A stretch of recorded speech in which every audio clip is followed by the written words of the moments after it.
বিশ্ব সংবাদে আপনাদের স্বাগত। শুরুতেই সংবাদ শিরোনাম, পরে বিস্তারিত। দখলদার ইসরায়েলি বাহিনী এবং ফিলিস্তিন পুরোদমে যুদ্ধ চলছে, যার জেরে পৃথিবী এখন তৃতীয় বিশ্বযুদ্ধের দ্বারপ্রান্তে। জানিয়ে দেব হাতে থাকা সর্বশেষ আপডেট আন্তর্জাতিক সংবাদ। প্রথমেই সংবাদ শিরোনাম, হিজবুল্লাহর সঙ্গে আপোষ চাইছে ইসরায়েল। এরপর জানিয়ে দিব আমিরাতে জুমার নামাজের খুতবা সংক্ষিপ্ত করার নির্দেশ। এদিকে আগামীকাল ইরানের প্রেসিডেন্ট নির্বাচন, বিশ্বের 95 দেশেও থাকছে ভোটদানের সুযোগ। এরপর জানিয়ে দেব পাকিস্তানের অভ্যন্তরীণ বিষয়ে কাউকে হস্তক্ষেপ করতে দেব না। আরও জানিয়ে দিব লেবানন ও ইসরায়েল সংঘাতের নেপথ্যের কারণ। সর্বশেষ জানিয়ে দেব এক নজরে যুক্তরাজ্যের আসন্ন সাধারণ নির্বাচন। এতক্ষণ শুনছিলেন সংবাদ শিরোনাম, এবারে বিস্তারিত। তবে অনুরোধ থাকবে ভিডিওটিতে একটি লাইক করবেন এবং কমেন্ট করে জানিয়ে দিবেন কোন জেলা থেকে আপনি আমাদের এই ভিডিওটি দেখছেন। হিজবুল্লাহর সঙ্গে আপোষ চাইছে ইসরায়েল। লেবাননের সশস্ত্র সংগঠন হিজবুল্লাহর একের পর এক আক্রমণে রীতিমতো দিশেহারা এখন ইসরায়েল। আর তাই তো শেষ পর্যন্ত মাথা বাঁচাতে চায় ইসরায়েল। হিজবুল্লাহর সঙ্গে ইসরায়েল যুদ্ধ চায় না, চলমান উত্তেজনা নিরসনে তেল আবিব একটি কূটনৈতিক সমাধান চায়। ইসরায়েলের প্রতিরক্ষা মন্ত্রী ইয়োব গ্যালান্ট স্বয়ং এ তথ্য নিশ্চিত করেছেন। তবে সরাসরি নয়, এ বার্তা এসেছে ইসরায়েলের মিত্র যুক্তরাষ্ট্রের পক্ষ থেকে। হিজবুল্লাহ ও ইসরায়েলের মধ্যে সর্বাত্মক যুদ্ধ বেঁধে যাওয়ার শঙ্কার মধ্যে স্থানীয় সময় মঙ্গলবার মার্কিন পররাষ্ট্র দপ্তর এ তথ্য জানিয়েছে। পররাষ্ট্র দপ্তরের মুখপাত্র ম্যাথু মিলার বলেছেন, ওয়াশিংটন বিশ্বাস করে দুই পক্ষের স্বার্থে একটি কূটনৈতিক সমাধান সম্ভব। এ ধরনের সমাধান আদৌ তেল আবিব মেনে নেবে কি, এমন প্রশ্নের কারণও আছে। ইয়োব গ্যালান্টের কথার কোনো ঠিক নেই। সকালের কথা বিকেলেই ফিরিয়ে নেয়াতে তার রেকর্ড বেশ সমৃদ্ধ। কারণ গ্যালান্ট কথা বলেন এক সুরে, আর ভিন্ন সুর চড়ান ইসরায়েলের প্রধানমন্ত্রী নেতানিয়াহু। আর তখনই নিজেদের কথা ফিরিয়ে নিতে বাধ্য হন গ্যালান্ট। আমিরাতে জুমার নামাজের খুতবা সংক্ষিপ্ত করার নির্দেশ। দেশ জুড়ে সব মসজিদে জুমার নামাজের খুতবা সংক্ষিপ্ত করার নির্দেশ দিয়েছে সংযুক্ত আরব আমিরাত। সেই সঙ্গে নামাজের সময়কাল সর্বোচ্চ 10 মিনিটের মধ্যে সীমাবদ্ধ রাখার আদেশও দেওয়া হয়েছে। বৃহস্পতিবার 27 জুন দেশটির রাষ্ট্রীয় বার্তা সংস্থা জানিয়েছে, এই গ্রীষ্মে প্রচণ্ড তাপপ্রবাহের কারণে এমন নির্দেশনা জারি করা হয়েছে।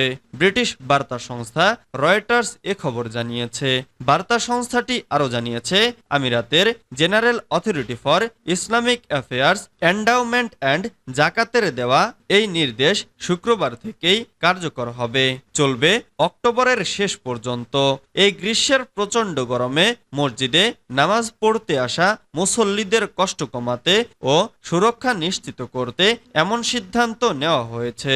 আমিরাতের জাতীয় আবহাওয়া দফতরের দেওয়া তথ্য অনুযায়ী গ্রীষ্মে উপসাগরীয় দেশগুলোর তাপমাত্রা 40 ডিগ্রি সেলসিয়াস ছাড়িয়ে যায়। কিছু এলাকায় তাপমাত্রা 50 ডিগ্রি সেলসিয়াস অনুভূত হয়।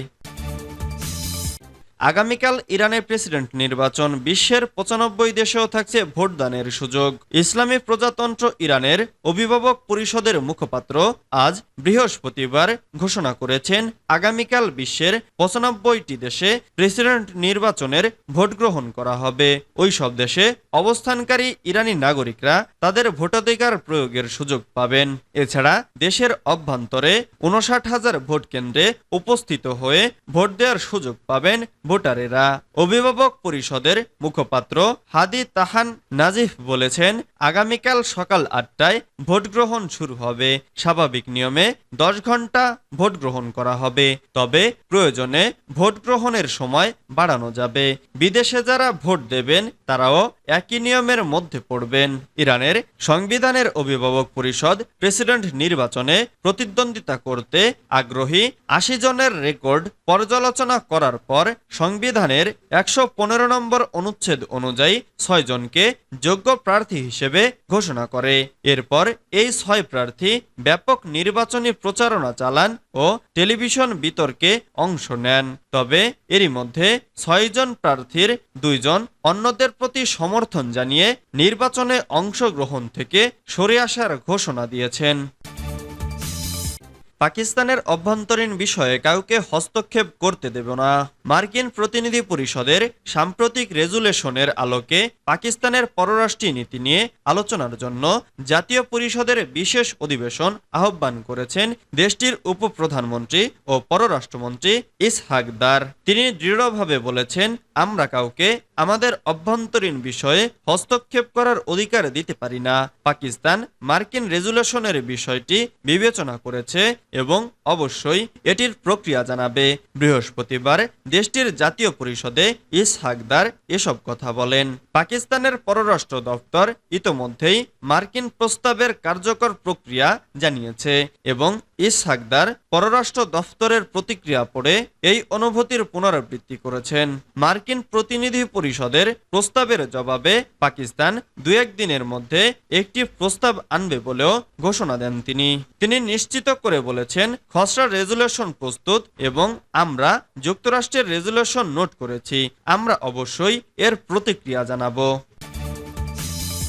লেবানন ও ইসরায়েল সংঘাতের নেপথ্যের কারণ।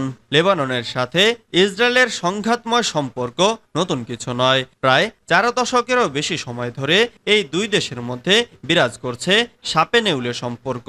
লেবানন ও ইসরায়েল সংঘাতের সঙ্গে রয়েছে যোগসূত্র ফিলিস্তিন সংকটের। কারণ ফিলিস্তিনিদের অধিকার আদায়ের শুরু থেকেই সোচ্চার দেশটি। নাকবা আরবি শব্দের অর্থ হচ্ছে বিপর্যয়। ফিলিস্তিনের 1948 সালের 14 মে তারিখটিকে বলা হয় নাকবা বা বিপর্যয়ের দিন। এই দিনে ইসরায়েল রাষ্ট্রের প্রতিষ্ঠা হয়েছিল। ইসরায়েল রাষ্ট্রের জন্মের পরপরই সেখান থেকে উচ্ছেদ হতে থাকে ফিলিস্তিনিরা। একটু একটু করে নিজেদের ভূমি হারাতে শুরু করেন তারা। প্রায় 7.5 লাখ শরণার্থী আশ্রয় নিয়েছিল পূর্ব জেরুজালেম, পশ্চিম তীর, গাজা উপত্যকা ও আশেপাশের দেশে। জাতিসংঘের হিসাব অনুযায়ী সে সময় প্রায় 1 লাখ ফিলিস্তিনি শরণার্থী লেবাননে আশ্রয় নিয়েছিল। নিজেদের সীমান্ত খুলে দিয়ে তাদের বুকে টেনে নিয়েছিল লেবাননের সরকার। এক নজরে যুক্তরাজ্যের আসন্ন সাধারণ নির্বাচন। দিন কয়েক আগেই যুক্তরাজ্যের সাধারণ নির্বাচনের তারিখ ঘোষণা করেছেন প্রধানমন্ত্রী ঋষি সুনাক। আগামী 4 জুলাই সাধারণ নির্বাচন অনুষ্ঠিত হতে চলেছে, যা প্রত্যাশিত সময়ের চেয়ে আগে। অনুমান করা হয়েছিল অক্টোবর নাগাদ ভোট হতে চলেছে। অবশ্য তা হয়নি। ভোটের সময় নির্বাচনী ইস্যু সহ একাধিক কারণে আলোচনার কেন্দ্রবিন্দুতে রয়েছে যুক্তরাজ্যের সাধারণ নির্বাচন। ভোটের ময়দানে লড়তে আসা প্রতিদ্বন্দ্বীরা আপাতত প্রচারে ব্যস্ত। ইতোমধ্যে আসন্ন নির্বাচনকে ঘিরে জনতার জরিপে উঠে আসছে বিভিন্ন ট্রেন্ডও। এই আবহে দেখে নেওয়া যাক যুক্তরাজ্যের সাধারণ নির্বাচন সম্পর্কিত কয়েকটি গুরুত্বপূর্ণ তথ্য। চলতি বছরের 4 জুলাই যুক্তরাজ্যের সাধারণ নির্বাচন অনুষ্ঠিত হতে চলেছে। যুক্তরাজ্যের নির্বাচিত সরকারের মেয়াদ 5 বছর হয়। গতবারে অর্থাৎ 2019 সালের নির্বাচনে জয়ী হয়েছিল কনজারভেটিভ পার্টি। নিয়ম মাফিক পরবর্তী সাধারণ নির্বাচন 2025 সালের জানুয়ারির মধ্যে অনুষ্ঠিত হওয়ার কথা। অনেকে শরতে নির্বাচন হতে পারে এমন অনুমান করলেও বাস্তবে তা হয়নি।